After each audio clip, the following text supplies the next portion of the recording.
O governo Lula, ele foi o governo que, teoricamente, ele tinha tudo na mão para fazer uma transformação bastante social no Brasil. E todo mundo sabe por quê.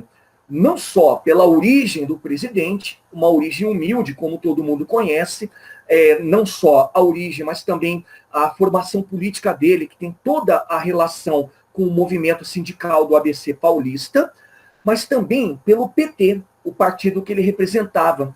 E o PT, ele era talvez nessa época o grande porta-voz da esquerda brasileira, ok?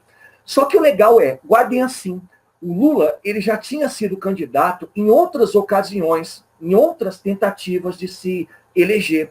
Ele foi o candidato das eleições de 89, ele concorreu contra o Collor, ele foi o candidato nas eleições de lá da época do FHC, e em todas essas ocasiões ele perdeu.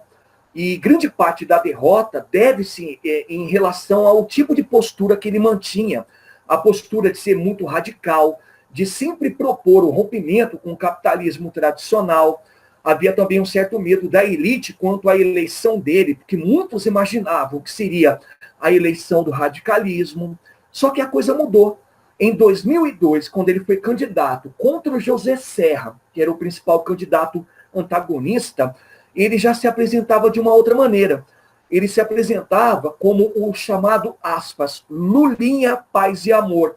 Eu acho que todo mundo deve lembrar desse slogan. O slogan, inclusive, bastante usado recentemente por alguns candidatos às eleições do Executivo, né? Então, o que ele fez? Ele deu uma renovada. E dentro dessa renovada, durante já a campanha presidencial, olha só que coisa interessante. A primeira coisa que ele colocou em evidência, em perspectiva, era o que nós chamamos de alianças partidárias, tá? Estou abreviando aqui no alto. E o que ele propôs e colocou em prática, de fato?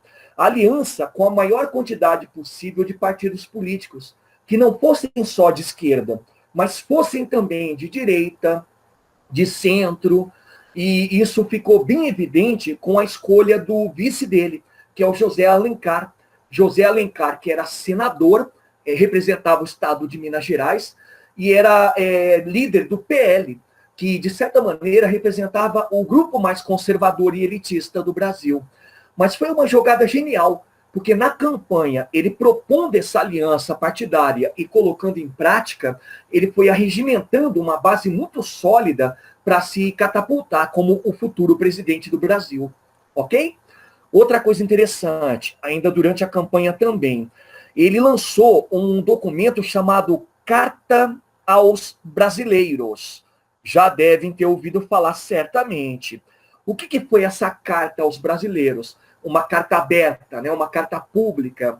Foi um documento em que ele apontava que, se eleito, ele respeitaria todos os contratos internacionais. Então, ele abandonaria, e isso é muito evidente, aquela postura de radicalismo, né? De romper com o capitalismo internacional, de decretar moratória. E essa carta aos brasileiros, ela caiu muito bem no gosto de alguns empresários. E esse gosto dos empresários era o gosto para a manutenção dos tratados comerciais, que eram muito importantes, não só para eles, mas também para a saúde da economia brasileira. E olha só que coisa interessante. A carta também foi muito bem recebida no exterior. Caiu de costas, até por parte do governo norte-americano, que nessa época era comandado pelo George W. Bush. Ok? E para finalizar, campanha ainda rolando, e ele vai fazer todo um conjunto de trabalhos, né, para aproximação com um empresário brasileiro. Estou abreviando também aí, aproximação com os empresários, tá? E era uma extensão daquele trabalho lançado pela Carta aos Brasileiros. E muito interessante porque quem fez toda a articulação dessa aproximação do PT barra Lula com os empresários foi o vice. O que eu comentei agora há pouco, José Alencar. Ele era empresário, era um cara que tinha uma entrada muito grande dentro dos meandros do Senado e também dos partidos mais conservadores. E isso selou com toda certeza o selo de qualidade para aprovação do Lula, porque o cara foi eleito num segundo turno com uma margem bastante ampliada de votos em cima de um candidato que tinha até uma certa expressão, como eu já falei, que era o José Serra, ok? Então, houve todo um projeto para a eleição do Lula. E todo esse projeto, lembrem-se, sempre calcado na ideia de ele abandonar aquele radicalismo. Aí lembra do slogan, né? O Lulinha, paz e amor. E no segundo ponto, sempre tentando se aproximar dos grupos mais conservadores e, lógico, dos empresários brasileiros. Ok? Então, vamos olhar agora o primeiro mandato dele. E olha só que coisa interessante. Um primeiro mandato que muitos acreditavam que seria mais ou menos uma continuidade do governo FHC. Menos PT e muito mais FHC, né? Ou menos Lula e mais FHC. Por quê? Porque a Carta aos Brasileiros já deixava bem clara como seria a condução da política, de acordo com essa nova premissa do governo Lula, né? Do candidato Lula. Então, muita gente achava que seria um continuismo. E, na verdade, o primeiro mandato ele foi uma mistura. Como assim? Ele continuava, assim, com alguns projetos do FHC, sobretudo na questão do assistencialismo, né? Da ênfase social, mas, ao mesmo tempo, ele não abandonava suas raízes, as raízes da esquerda petista, tá? Mas todo mundo vai concordar comigo no final da explicação desse primeiro mandato que ele foi essencial. Digamos que ele foi híbrido e foi essencial porque ele manteve a economia funcionando e manteve também aquela pegada bastante social, que a gente vai chamar de assistencialismo. Boa, boa?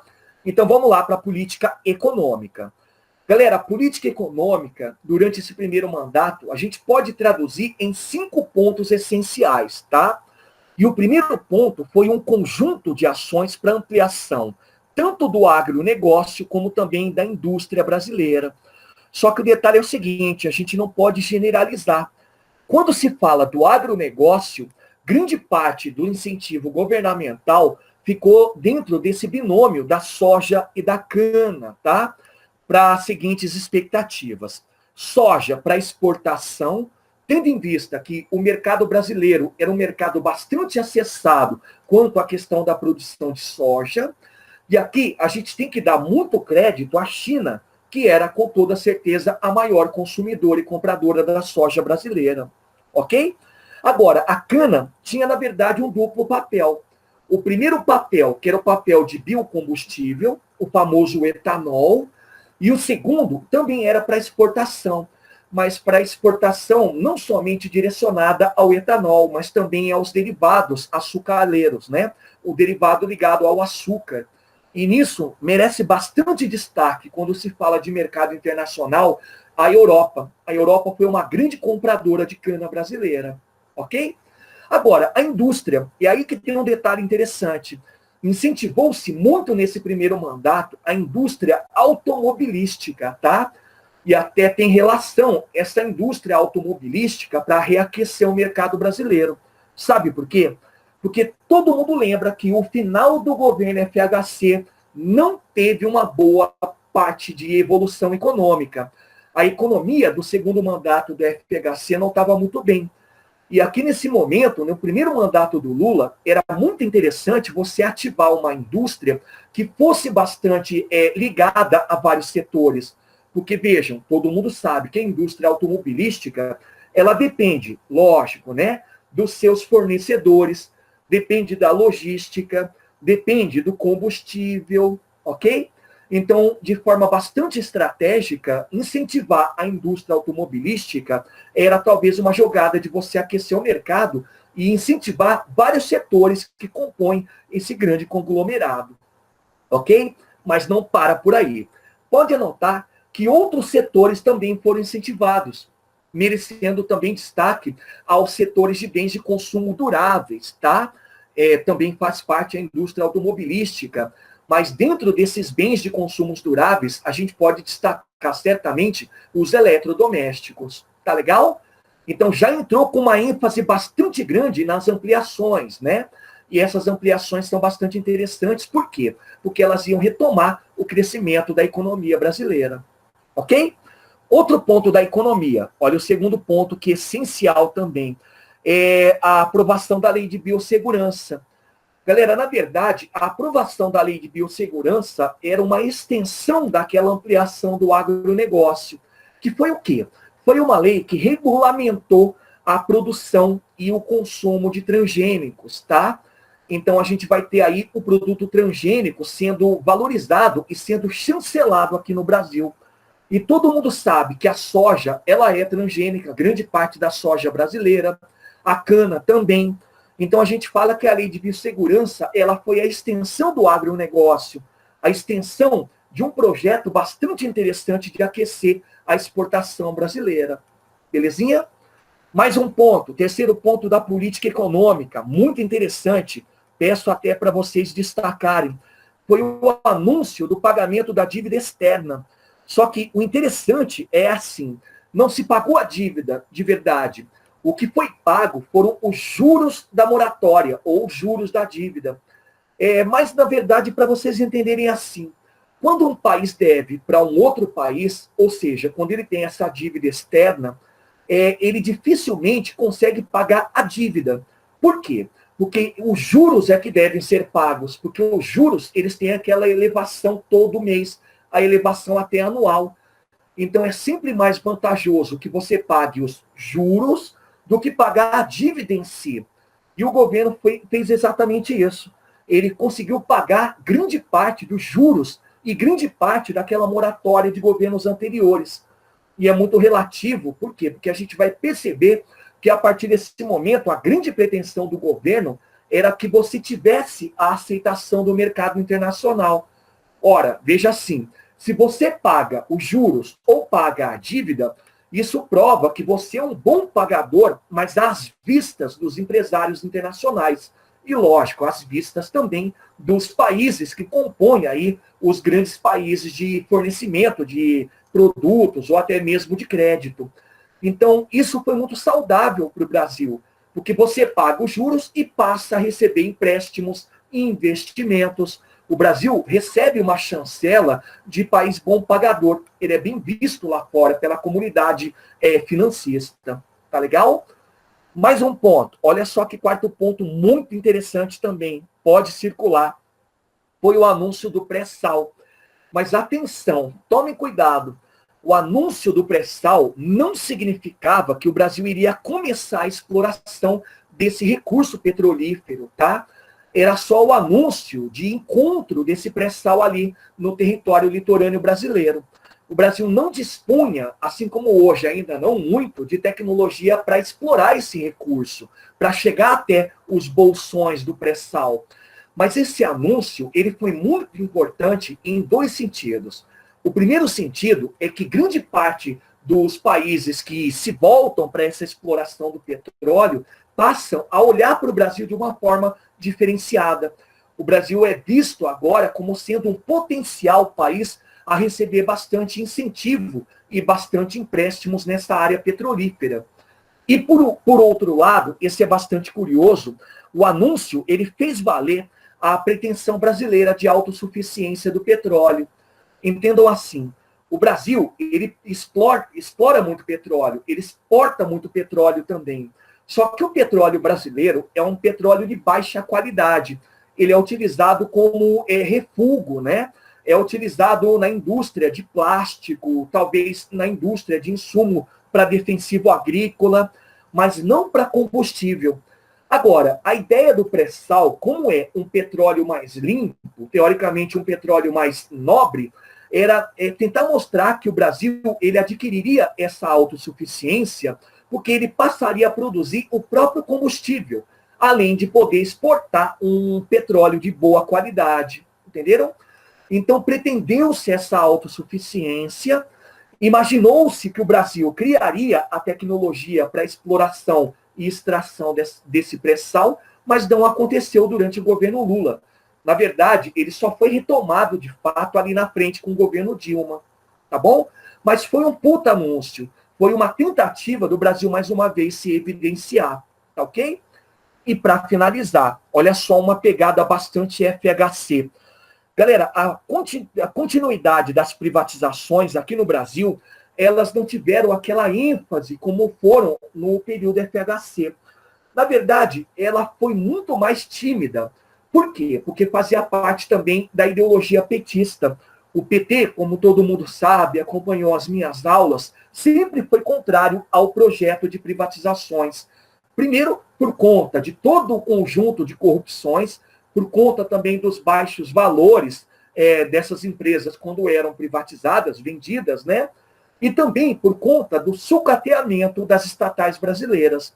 Então, abandonou-se um pouco a questão das privatizações, mas não completamente. Aqui, na verdade, o que houve foi um conjunto de privatizações de uma forma mais atualizada, mais diferenciada, muito mais voltada para concessões. Todo mundo sabe o que é? Concessões, pessoal, é quando você dá o direito a uma empresa de explorar um determinado ou outro setor. Entenderam? Então, eu vou pegar o que vocês mais conhecem, as concessões rodoviárias. Aqui no Brasil, muitas das rodovias federais, principalmente do eixo norte e sul e leste e oeste, foram concedidas. Então, por exemplo, a CCR Vias, já ouviram falar, né? A empresa que tem a concessão da BR-163, ela tem o direito de explorar, por um determinado período de 20, 25 anos, tudo relativo a rodovias, né? Ou aqueles trechos que foram concedidos a ela. O que ela faz, então? Ela paga uma grana para o governo para ter o direito de explorar esse trecho ou uma determinada rodovia inteira, instala os postos de pedágio e tem a obrigação de cuidar daquele trecho ou daquela rodovia, com recapeamento, com sinalização, entenderam? Então é uma modalidade diferente de privatização. Você não passa isso totalmente para a iniciativa privada, ou você não entrega tudo à iniciativa privada. Você faz pequenas concessões, pequenos arrendamentos, entenderam? O mesmo foi feito nas ferrovias. As ferrovias brasileiras, elas também foram colocadas nesse modelo de concessão. E uma empresa que bastante explorou o setor ferroviário brasileiro era um conglomerado, chamado de ALL. Já ouviram falar? Muitas locomotivas e muitos vagões da ALL ainda têm presença no eixo norte-sul das ferrovias brasileiras. E, na verdade, foi, como eu disse, uma concessão também. Entenderam? Então, qual que é a jogada? É você continuar timidamente com o projeto de privatização, é um modelo bastante FHC, tem uma pitada neoliberal, mas não plenamente, para manter ainda em voga a sua ideologia de esquerda. Então você usa esse modelo chamado concessões. Entenderam? Então esse foi o primeiro mandato, né, na parte econômica. Primeiro mandato na parte econômica é o ponto trivial, é de vocês entenderem que é uma mistura de FHC com o que nós chamamos de petismo, lulismo. Entenderam? Vamos agora, então, olhar a política interna. Galera, política interna, muito cuidado em provas. Quando cai, cai e cai com bastante pegadinha. Por quê? A política interna do Lula foi uma política bastante calcada no assistencialismo, mas não é populismo. Saibam a diferença. Galera, populismo é um estilo político, tá? É aquilo que vocês estudaram comigo na era Vargas, antes do Estado Novo. Estudaram comigo no período que foi de 46 a 64, com Dutra, Vargas, JK, Jânio, Jango. Lembram disso? E como é que se transfigura? Como é que se entende o populismo? O populismo é quando você tem uma liderança, né, um presidente comandando, mas ele manipula a opinião pública, leia-se, por exemplo, trabalhadores, para se manter no poder. Aqui, no caso, não existiu essa questão da manipulação. O que nós tivemos foi um assistencialismo. E o que é o assistencialismo, prof? Não é igual ao populismo? Não. Assistencialismo é quando você dá uma ênfase social dentro da sua política interna. Mas no sentido, por exemplo, vou pegar só um exemplo, tá? De transferência de renda. Então você não tem um intuito de manipular a população, você tem um intuito de assistir a população, de dar apoio, de promover o crescimento dentro do sentido social. Entenderam? Então, internamente, a gente vai perceber que a grande ênfase é justamente esse assistencialismo. E o grande exemplo fica por conta dos programas sociais. Aí é que vai o detalhe. Muitos desses programas sociais, eles são uma extensão dos programas sociais do FHC. Pegaram?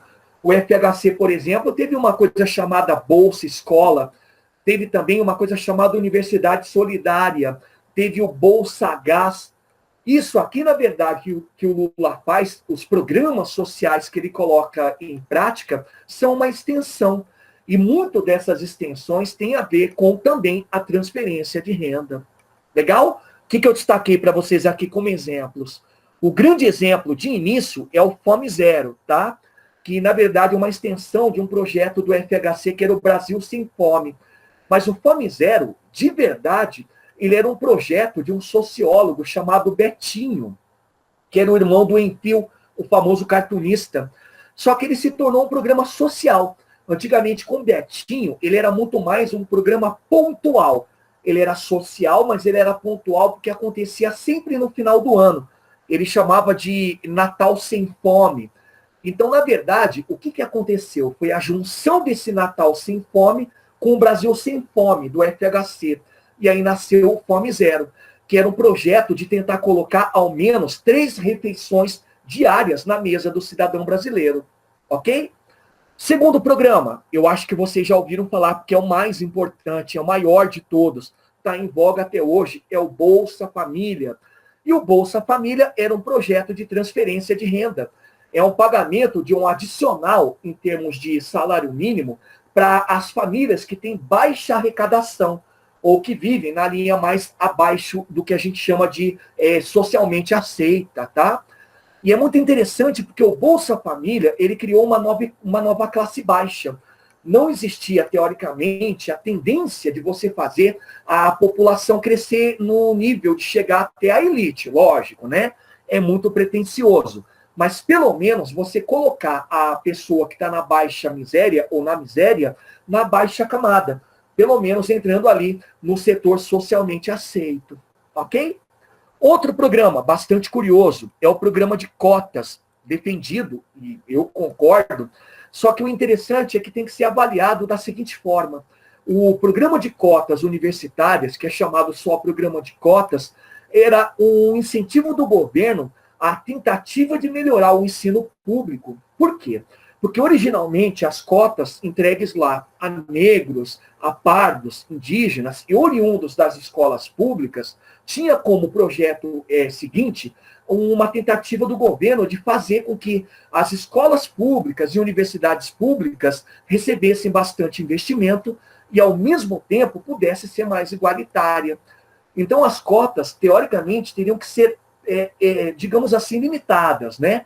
Elas teriam que ser temporárias. Não foram, e isso demonstra uma certa incapacidade do governo de trabalhar com a melhoria do ensino. Mas, mesmo assim, é também um projeto social de integração, e um projeto muito bonito de tentativa de correção daquele passado tão tenebroso da nossa escravidão. Mas está aí, era um projeto social de bastante ênfase, ok? E, para finalizar, o último exemplo que eu coloquei aqui é o ProUni, que todo mundo sabe como é que funciona, né? O ProUni é um conjunto de descontos ou diminuição de mensalidade para os alunos de escola pública entrarem no ensino superior particular. Então, o ProUni era uma tentativa de ampliar a matrícula e, lógico, né, consecutivamente, as formações dos alunos dentro do ensino superior, só que agora adentrando, como eu disse, no ramo particular.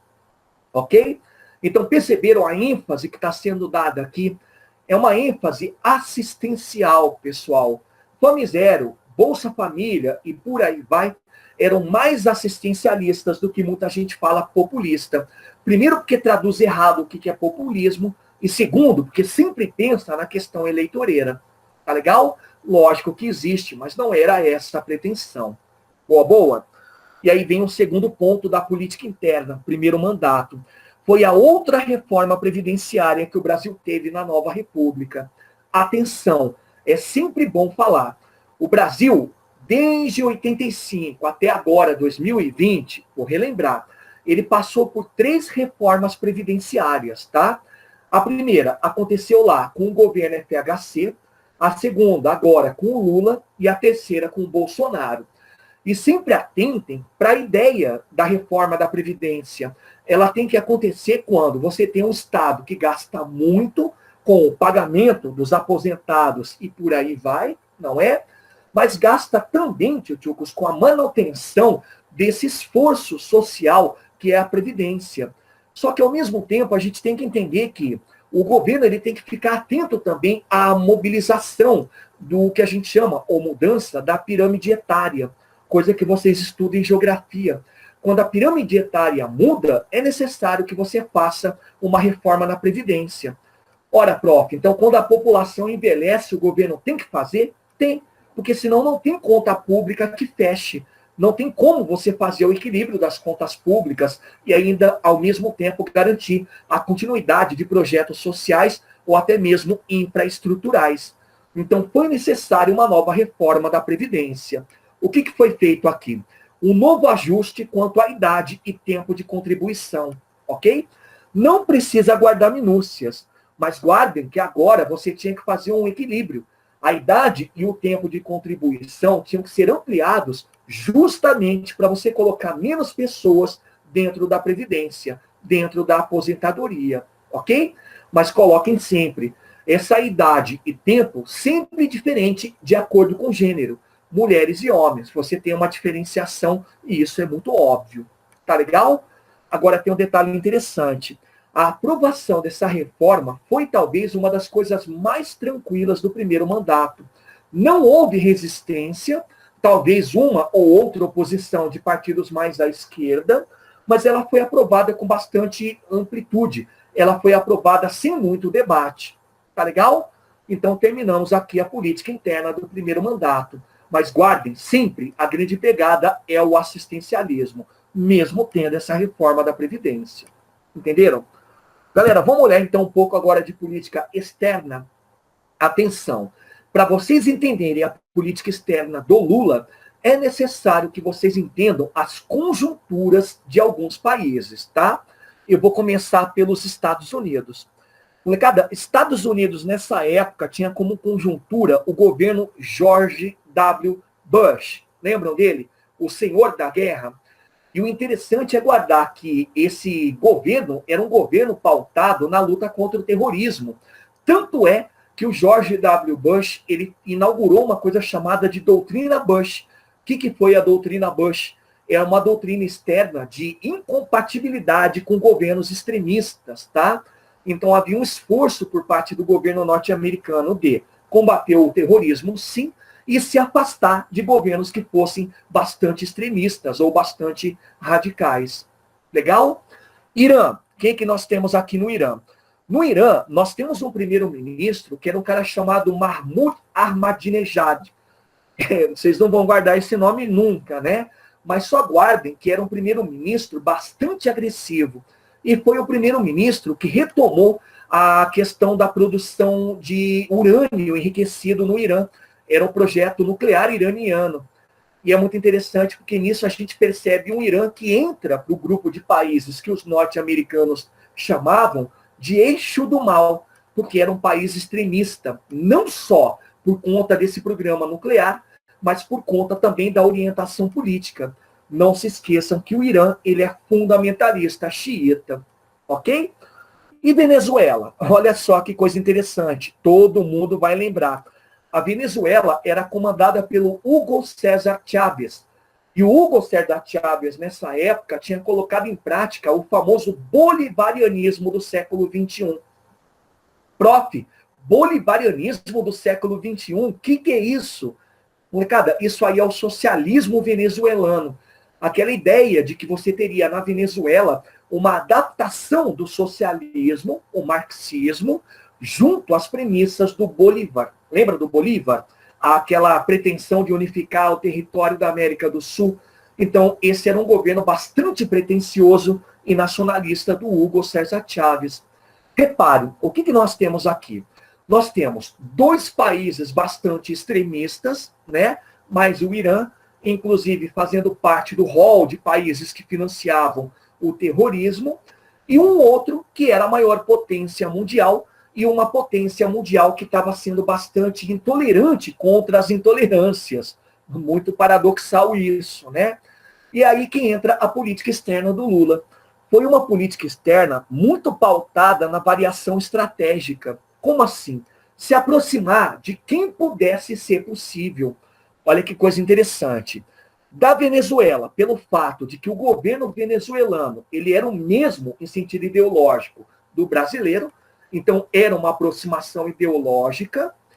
Do Irã, por conta da questão de você ter acesso aos países islâmicos, era bastante importante para o Brasil, por conta de, por enquanto, e ainda, né, o Brasil ainda importar muito petróleo lá de fora, e também dos Estados Unidos. Não tinha como ser diferente. Mas aí é que está o detalhe. Galera, uma política externa muito perigosa, mas foi muito bem trabalhada. Por quê? Porque o Brasil ele se manteve, entre aspas, até bastante neutro, de acordo com a evolução de algumas tensões. Exemplo, quando tinha uma tensão entre Estados Unidos e Irã, e essas tensões existem até hoje por conta do programa nuclear, o Brasil se mantinha distante, ele não entrava na discussão. Quando a Venezuela atacava os Estados Unidos, mesma coisa, o Brasil procurava manter distância. Então era uma coisa perigosa, mas era uma coisa que funcionava.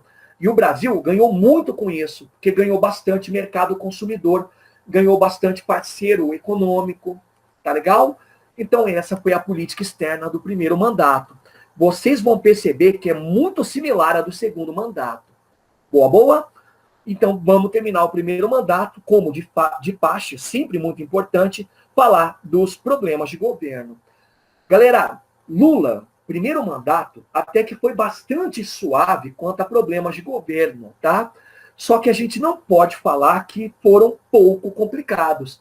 Manchou-se muito a imagem do PT, manchou-se também a própria imagem do Lula, mas como a economia estava muito bem, esses problemas acabaram passando batido, ok? Olha só quais são os que eu destaquei para vocês, dentre vários que nós tivemos. Não foram muitos, mas foram vários. O primeiro grande problema que o governo encarou nessa época foi o escândalo do mensalão, que vocês tenho certeza já ouviram falar. O que era o escândalo do mensalão?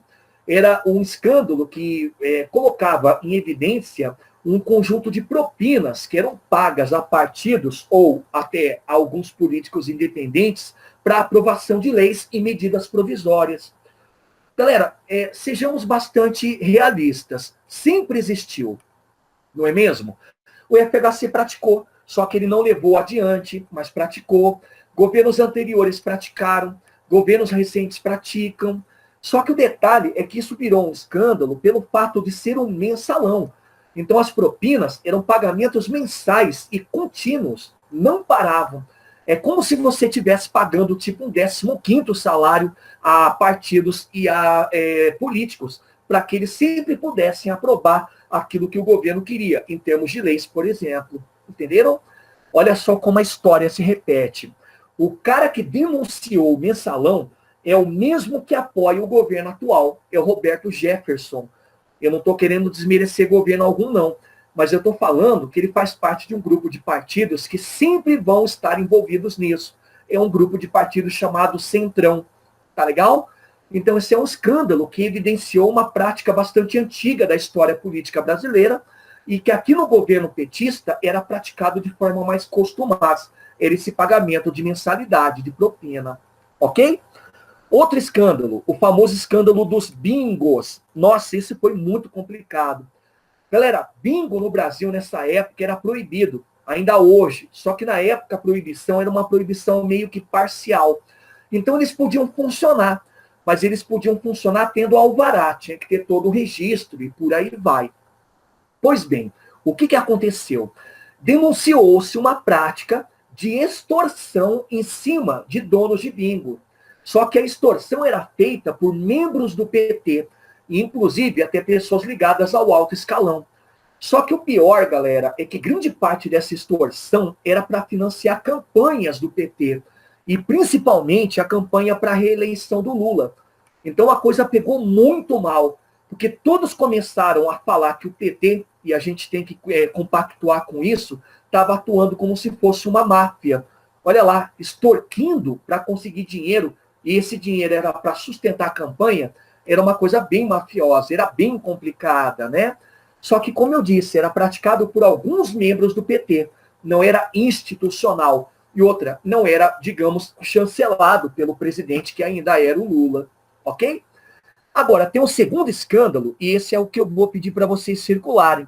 Ele foi um escândalo que deu o que falar naquela época, chamado escândalo dos Correios, que era também uma forma de extorsão. Era uma extorsão feita em cima de empresários que faziam parte de licitações para obras do Correio, ou para projetos do Correio, ou dos Correios, né? E grande parte desse dinheiro extorquido, ele também foi utilizado futuramente para algumas campanhas. E também, como foi o caso do escândalo dos bimbos, era praticado por alguns membros do partido. Só que deu o que falar, porque todo mundo vai lembrar, e isso virou uma moda. O presidente dos Correios, que no começo negou e tudo mais tarde foi pego com dinheiro na cueca. Lembram disso? Poxa, todo mundo lembra. Foi o que começou com essa modalidade de esconder dinheiro na cueca. Então foi um puta de um bafafá. E mais uma vez, de novo, alguns membros do PT estavam começando a demonstrar uma atitude mafiosa por parte do partido. Resultado, 2 escândalos apresentados, de claro, né, bem assintosos, que foi o Mensalão e o dos Correios, e os dois se transformaram em CPI. E lembra o que é CPI? CPI é Comissão Parlamentar de Inquérito. Os deputados e senadores abriram as CPIs para investigarem esses 2 escândalos, o do Mensalão e o dos Correios. Não deu em muita coisa, tá? O que aconteceu? O que nós tivemos de consequências de verdade? Renúncias, como, por exemplo, do José Dirceu, que era o ministro da Casa Civil. Mais tarde ele vai ser substituído pela Dilma, né, que vai ser a sucessora do Lula. O afastamento do Palotti, que era o ministro da Fazenda, e os dois foram, um renunciado, o José Dirceu, que na verdade ele renunciou, mas foi forçado, tá? E o afastado Palotti por conta de envolvimento no Mensalão, tá bom? Também tivemos demissões, os caras que foram envolvidos nesses escândalos do bingo, ou dos bingos e dos Correios, foram demitidos ou foram tirados dos quadros do Partido dos Trabalhadores, do PT, e também tivemos a cisão do partido. O PT se dividiu, criou-se uma ala chamada de ala mais radical, aquela ala que achava que você tinha que fazer uma limpeza total no partido, e uma outra ala que é uma ala mais moderada. E dessa ala moderada, tchutchucos, a gente vai perceber grande parte das pessoas que vão compor o governo. Só que aí é que vem a parte interessante. Quem do PT não foi para a ala ou a radical ou a moderada, acabou saindo e fundando o PSOL, que vocês conhecem, partido do Boulos e de grandes nomes que vocês já ouviram aí. O PSOL, ou PSOL, que é o Partido Solidariedade e Liberdade, é uma dissidência do PT. Aquela galera que não concordava com o partido e não concordava com os rumos do governo, acabou fundando esse partido para ser uma alternativa dentro da esquerda, ok? Então, o que a gente percebe? Que as CPIs, elas não tiveram um aprofundamento, ou seja, não houve ali perda de mandato por parte de políticos envolvidos no Mensalão, não houve prisão, não houve, assim, grandes extensões para que a Polícia Federal entrasse e fizesse mais investigações. Então, a gente fala que as CPIs foram abafadas, gerando isso aí que eu comentei. Renúncia, afastamento, demissões e cisão, mais nada. Tá legal? Aí tem o detalhe mais interessante. Tudo isso acontecendo e a campanha eleitoral rolando. E como eu falei para vocês, tchutchucos, manchou o PT e manchou o Lula, mas não a ponto de não se obter e não se conseguir um segundo mandato. O Lula conseguiu, de novo, concorrendo contra o PSDB, e levando a bandeira de que ele seria a continuidade da prosperidade econômica. Então conseguiu vencer em segundo turno, e venceu tentando manter essa questão da saúde da economia brasileira, ok? Então vamos olhar agora o segundo mandato. Olha que coisa importante vocês já colocarem. Segundo mandato, ele teve como contexto internacional a famosa crise de 2008, tá? Até vou colocar aqui, abreviado. Crise de 2008. Vamos lembrar um pouco dessa crise. Vocês já viram certamente em geografia. Galera, a crise de 2008 é a famosa crise global. A crise que começou nos Estados Unidos, ali no setor imobiliário, e aí nisso vocês ouvem muito falar de bolha imobiliária, e acabou se tornando uma crise global, porque acabou atingindo os principais mercados econômicos parceiros dos Estados Unidos. Então a gente teve, a partir disso, uma recessão global. Recessão que, segundo alguns estudiosos, ainda continua, tá? E é bem interessante a fala do Lula, quando ele começou a perceber alguns pequenos impactos dessa crise aqui no Brasil.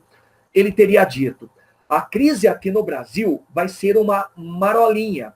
Teria dito ele em seguida: o Brasil vai ser o último a ser atingido e o primeiro a sair da crise. Galera, e não é que o cara tinha razão? O Brasil, ele foi o último a ser encoberto por essa crise. A crise só chegou aqui por volta de 2009, comecinho de 2009, mas o Brasil saiu muito rápido dessa crise, lógico, para depois entrar novamente na continuidade dela. Mas o que eu quero dizer com isso? É que isso aí é um demonstrativo de que o segundo mandato dele seria mais contido quanto a gastos, mas seria um segundo mandato muito voltado para a tentativa de suavizar essa crise econômica de 2008, ok? Então guardem assim: segundo mandato foi um segundo mandato bastante tímido, ok? E a explicação para essa timidez foi essa crise mundial. Para que vocês entendam, vamos olhar a política econômica. Olha só que coisa interessante.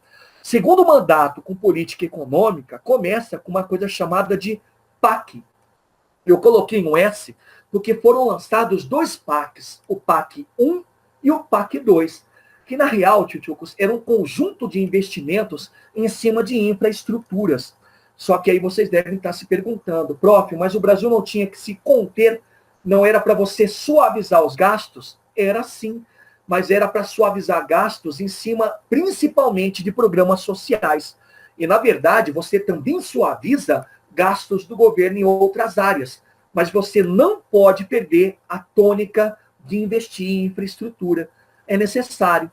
Galera, só que a gente sabe o seguinte: anunciou-se os PACs, ou anunciaram os PACs, falaram de investimentos em infraestrutura, só que como a crise estava batendo a porta do Brasil, isso não foi levado muito adiante. Tanto é que o PAC 2 só aconteceu durante o governo Dilma, e mesmo assim também não foi muito adiante, ok? Mas nisso eu vou pedir para vocês colocarem alguns investimentos em alguns setores infraestruturais, tá? Mas para vocês entenderem como não foi muito adiante de verdade. Olha lá, o primeiro setor que recebeu investimento do PAC foi o setor de saúde, tá bom? Vou colocar SA. E era, na verdade, investimentos para você fazer a construção de unidades do SUS. Notem, muitas ainda hoje estão paradas, ok? Segunda área, pode colocar aí, tchutchucos, é a área de transporte, ok? Só que nesse sentido, o transporte não são aquelas rodovias que foram colocadas em concessão, mas sim rodovias que estavam sob a tutela do governo, as famosas BRs, tá? Então começou-se um trabalho de recapeamento. Notem, também não foi adiante, até porque a gente teve uma contenção de gastos. Tá legal? Mais um setor, é o setor da energia, ok? Pode colocar que um exemplo de energia que recebeu investimento eram as chamadas termoelétricas, que foram muito importantes no governo Dilma. Boa, boa? E para finalizar, o último setor que recebeu talvez algum apoio e algum investimento foi o setor de habitação, que foi muito tímido, e lá no governo Dilma é que vai começar a ser mais valorizado, porque lá no governo Dilma vai ser lançado o Minha Casa Minha Vida, entenderam? Então isso foi o PAC, ou foram os PACs, porque foi PAC 1 e PAC 2, tá? Conjunto de investimentos, mas anotem, que não saíram muito do papel, ou receberam pouca verba por conta da crise internacional, ok? Outro ponto da política econômica, galera, aprovação de uma coisa chamada de PRONARA. PRONARA significa Programa Nacional de Reforma Agrária. que, na verdade, era uma continuidade de um programa de renovação da agricultura. Notem, era, na verdade, uma tentativa de você fazer o seguinte: colocar em prática a reforma agrária, coisa que há muito tempo já havia sido colocado em pauta, mas só teoria, mas, ao mesmo tempo, você combinava com o aquecimento da produção no campo. Porque você faz a reforma agrária, assenta aquela família no campo, e aquela família produzindo iria incentivar outras produções e, ao mesmo tempo, esquentar o mercado consumidor. Ok? Foi feito demais, prof? Não. Mas a reforma agrária em si aconteceu muito mais do que aconteceu em governos anteriores. Joia? E, por último, até peço para vocês circularem, pode ser que caia esse ano, a continuidade da transposição do Rio São Francisco. Atenção, eu estou colocando continuidade porque quem começou foi o FHC, só que não foi muito adiante, porque foi no segundo mandato. Aqui você tem um salto maior, mas todo mundo sabe que não se conclui. A conclusão está para acontecer agora no governo Bolsonaro. Ele já começou a inaugurar a conclusão, ou as conclusões de alguns ramais, tá? Mas, em si, era uma obra bastante genial e bastante gigantesca. Genial por quê? Porque a transposição do Rio São Francisco, ele tinha como intuito o combate à seca, mas, ao mesmo tempo, também servia para diminuir o assoreamento em alguns territórios. Só que foi grandioso demais, tchutchucos, porque era uma transposição que acontecia por muitos estados banhados pelo Rio São Francisco. E essa grandiosidade também causava muitas críticas por parte de ambientalistas. Ambientalistas que falavam que a transposição ia contribuir mais para o assoreamento e não teria impacto para o combate à seca. De fato, o que nós temos com a transposição do São Francisco? Qual é a realidade? É a ampliação da irrigação. Isso é fato. A gente sabe muito bem, isso vocês viram em geografia, que muitos estados nordestinos têm acesso a essa irrigação e passaram a ser referências em produção, por exemplo, em frutas. Até mesmo caíram de costas em vinhos, olha lá, por conta da produção de uva, né? Então, de prática, o que a gente vai ter é justamente isso. Não vai ser o combate à seca que vai ter uma evidência, mas sim o aumento da irrigação. Tá legal? Então, perceberam que a política econômica foi mais tímida, não foi grandiosa, mas grande parte dessa timidez associa à crise internacional. Tudo bem? Vai lá para a política interna, pessoal. Olha que coisa interessante. A política interna desse segundo mandato, ela continuava com aquela pegada assistencialista, tá? Mas ela passava muito mais para o intuito de se valorizar a educação. Olha lá que loucura. Era a segunda etapa daquele projeto das cotas. Lembra? Cotas raciais ou cotas, porque também envolve indígenas e alunos da escola pública. Então aqui a gente vai ter uma ênfase muito forte em cima da educação. Só que também não vai levar-se a muita coisa, não vai ter muita permeabilidade, porque o governo não tinha muito o que investir. E governos seguintes foram abandonando. Mas olha lá, o que nós temos aqui como destaques? Primeiro, o lançamento do PDE. O que é o PDE? É o Plano de Desenvolvimento da Educação. Tivemos o que dentro desse PDE? A ampliação da EJA, que é a educação de jovens e adultos, que começou lá atrás, mas se pautava em cima das premissas do método Paulo Freire. Boa. Você vai ter o aumento do piso salarial nacional dos professores, até nem existia isso. E, por último, pessoal, a renovação do material didático das escolas públicas. E é bastante interessante, porque dentro dessa renovação, a gente vai ter maior acesso ao livro didático. Lógico, também bastante corrupção e bastante desvio. Mas perceberam qual era a lógica? Qual que era a jogada? EJA, piso salarial e material didático era realmente um desenvolvimento da educação. Era você fazer aquela segunda etapa de melhorar a educação para se, com o tempo, diminuir as cotas e, de certa maneira, oferecer um ensino mais igualitário para o povo brasileiro. Ok? Outra coisa importante, também dentro da educação, como eu falo, que é a ênfase, é o lançamento de um projeto chamado Reúne. Olha que legal. Reúne significa reestruturação das universidades, mas coloca uma nota de rodapé. Era a reestruturação das universidades federais. Tá legal? Então, houve um conjunto de modernização das federais assentadas em dois aspectos.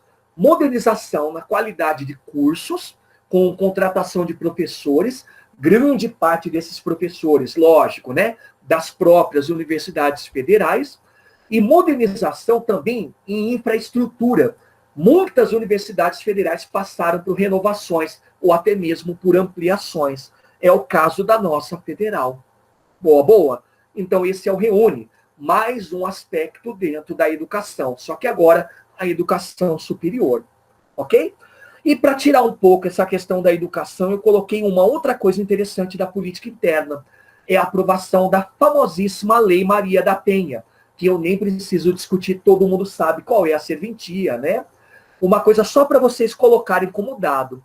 A Lei Maria da Penha, olha que loucura, ela foi ampliada no governo Dilma e teve prosseguimento no governo Temer, porque foi durante o governo Temer que a gente teve a maior configuração dessa lei a partir da criação da Casa da Mulher.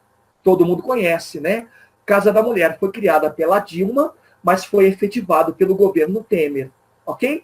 Então, essa é a aprovação da Lei Maria da Penha, não esquecendo aquela vocação assistencialista e social do governo Lula. Belezinha? Política externa, então, segundo mandato, olha lá, o que eu falei antes, essa é uma política externa do mais do mesmo. Você vai ter um reforço estratégico e ideológico quanto à diplomacia. Olha lá, a gente vai ter a continuidade de manutenção da diplomacia Brasil-Venezuela, a continuidade das relações Brasil-Irã e, logicamente, a continuidade das relações Brasil-Estados Unidos. A novidade, tchutchucos, vai ser por conta da Bolívia, tá? E olha lá por que eu falo ideológico. Porque na Bolívia, quem vai ser o grande elemento de aproximação com o Brasil? Evo Morales, que tem a mesma orientação do Partido dos Trabalhadores. E outra coisa importante, nos Estados Unidos, a gente vai ter uma troca de comando, tá? Não há novidade em relação à aproximação diplomática. Aqui nesse caso, a gente vai ter o Obama na política, o Obama na Casa Branca. E nisso, muito certamente, a gente vai ter uma certa suavização daquela radicalização estadunidense, do combate ao terror.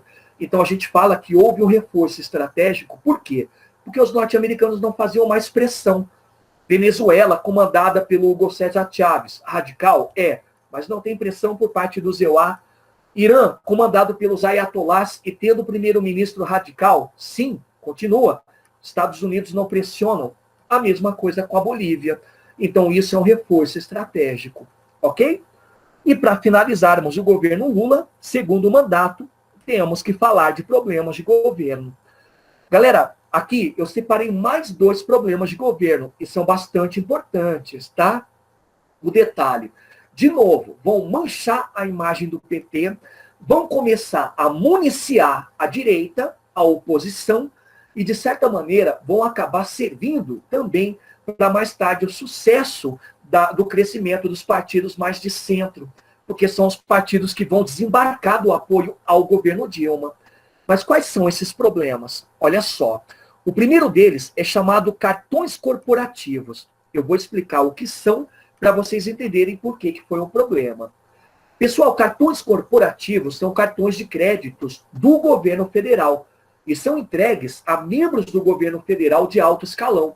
Então, ministros recebem esses cartões corporativos, senadores ligados à base do governo recebem também quando tem alguma função estratégica, o próprio presidente, o vice e por aí vai.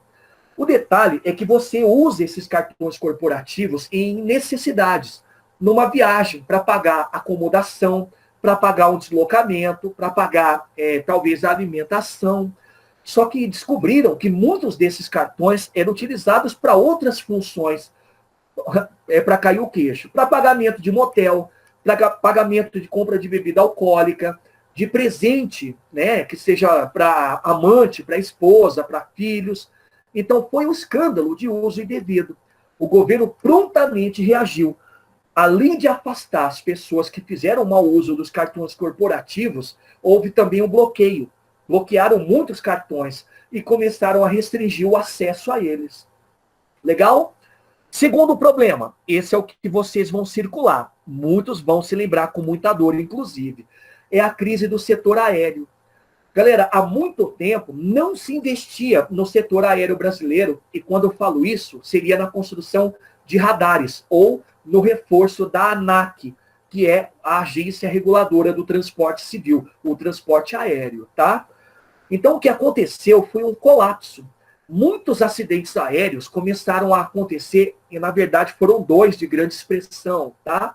Por conta da falência ou da falha, ninguém sabe ao certo, de radares ou de operadores de radares. O maior exemplo de um acidente é aquele avião da Gol, que caiu na floresta amazônica. Lembram dele? Um clássico, né? E também tivemos, dentro dessa crise do setor aéreo, alguns apagões, alguns radares que saíram de função, eles pifaram praticamente. Muitos operadores de radares que foram demitidos e não foram substituídos. Então, os apagões são essas falhas, essas falências. E isso virou um escândalo, porque o exemplo do acidente da Gol demonstrou que o governo não estava fazendo investimento nenhum. O governo também reagiu, começou um conjunto de investimentos, mas, logicamente, isso levou um tempo para poder se efetivar. E, lógico, deu grande aspecto para que a direita pudesse se utilizar dessa argumentação das falhas e das falências para indicar um governo que não tinha capacidade para trabalhar com tudo isso. Ok? Então, esse foi o segundo problema de governo. Legal? Agora, pessoal, não acabou matando o PT, porque possibilitou a eleição do que seria a sucessora do lulismo. Olha que legal.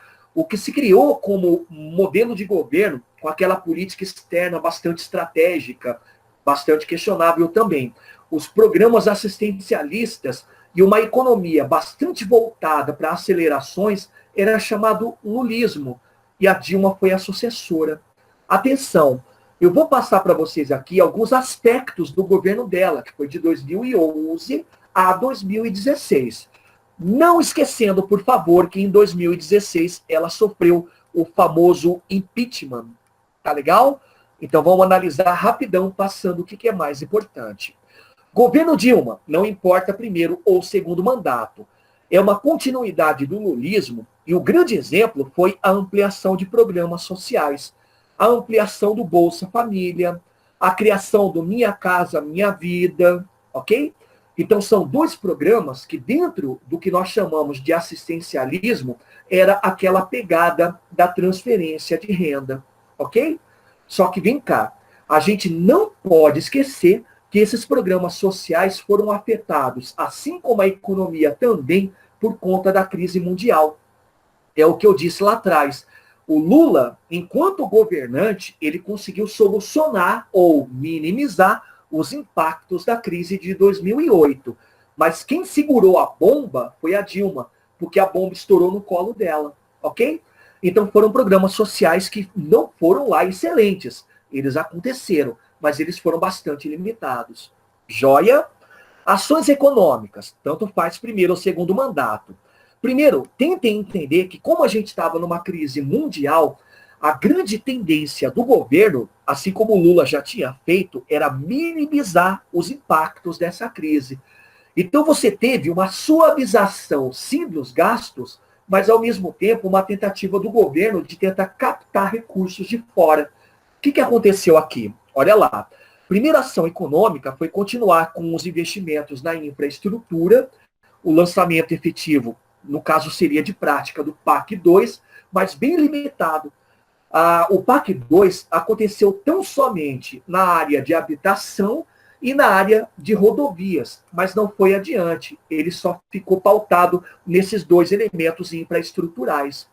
Legal? Próxima ação econômica. Estendeu-se as relações comerciais com os países da América Latina e China. E nisso a gente vai destacar alguns exemplos. Na América Latina, o grande parceiro econômico do Brasil foi a Venezuela, tá? e a Venezuela era compradora principalmente do produto do agronegócio.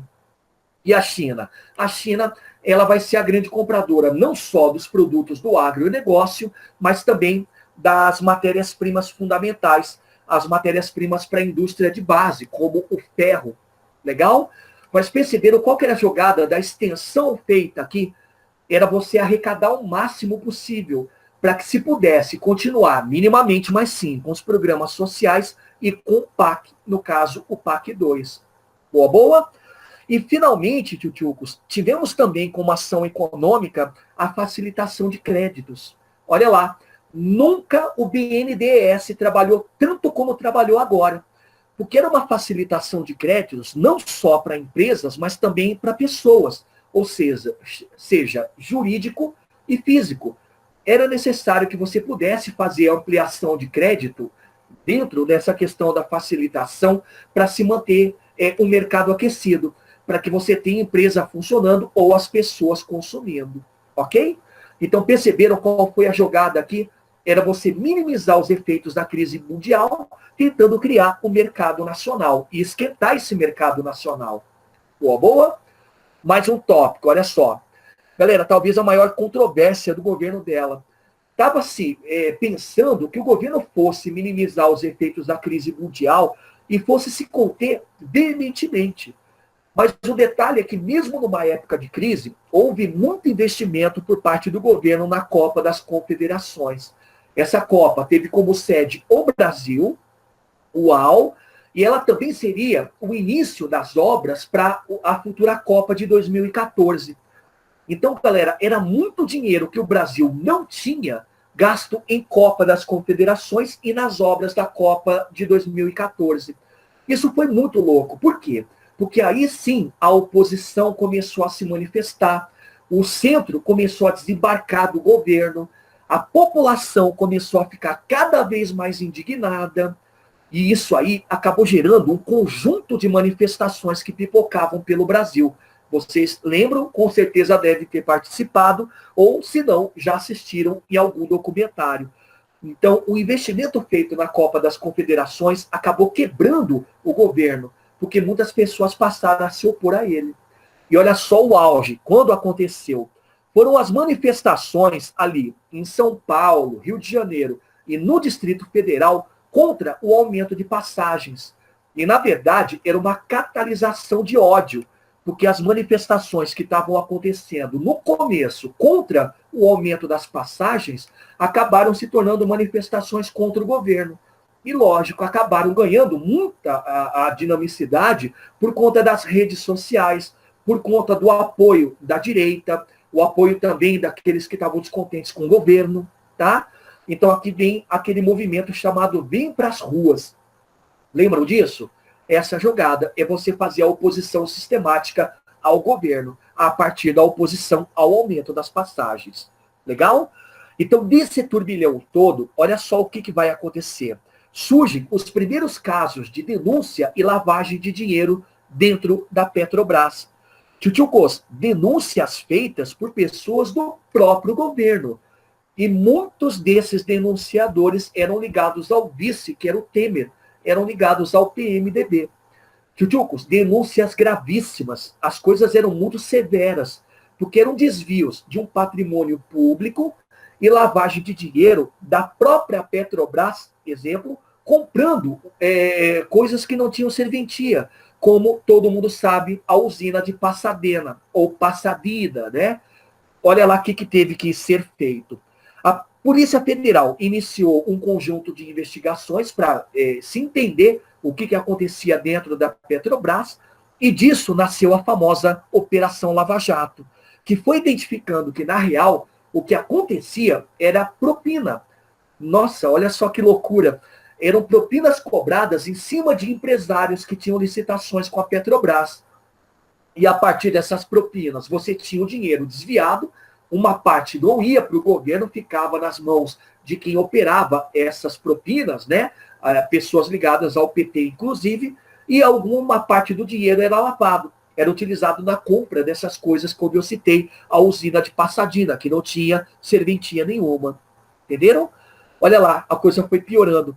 Porque junto a essa abertura das investigações e a esse escândalo da Petrobras, anunciou-se o aumento da crise econômica aqui no Brasil. Que, na verdade, tio Tiucos, é como eu falei, era a bomba estourando no colo da Dilma. Porque essa crise, ela praticamente estava vindo do final do governo Lula. E aqui você teve um auge, por quê? Porque você vai ter o aumento do desemprego, você vai ter a inflação, que passava daquilo que era chamado de controlável, você vai ter uma coisa que nunca tinha acontecido recentemente, o PIB negativo, chegou a 3% negativo. Então, esse aumento da crise, na real, era também o reflexo da condição do governo. Um governo que não tinha mais apoio, um governo que não tinha mais legitimidade, não tinha sustentabilidade. E com isso, tchutchucos, o triste fim do Policarpo Quaresma. A perda de apoio, a crise econômica e todo o conjunto de mazelas que a gente está percebendo aqui acabou gerando o impeachment. E aí vem um detalhe interessante. Impeachment que recaiu sobre a Dilma em relação à responsabilidade fiscal, o que vocês chamam de pedaladas. O que eram as pedaladas que muitos presidentes fizeram e ainda fazem? É quando você tira a verba de um determinado setor e coloca em outro. É como você fazer a transferência de verba ou de recursos, para quê? Para você tentar recuperar um ou outro setor que está em crise. E, na verdade, isso aqui é muito mais ligado a fisco do que propriamente a responsabilidade, a política. Mas foi utilizado como argumento do impeachment. E, lógico, todo mundo sabe que isso acabou se configurando. Mas atenção, Dilma, ela desembarcou do governo, ela sofreu o impeachment, isso é notório, mas não perdeu os direitos políticos, tá? Houve lá um acordo. Ela foi impeachmentada, mas o impeachment dela, peço para vocês colocarem, foi parcial. Boa, boa? Galera, alguma dúvida? Todo mundo pegou? Que legal. Tchutchucos, então, grande beijo para vocês e até a próxima, tá? Qualquer problema me procure no WhatsApp. Tchau, tchau.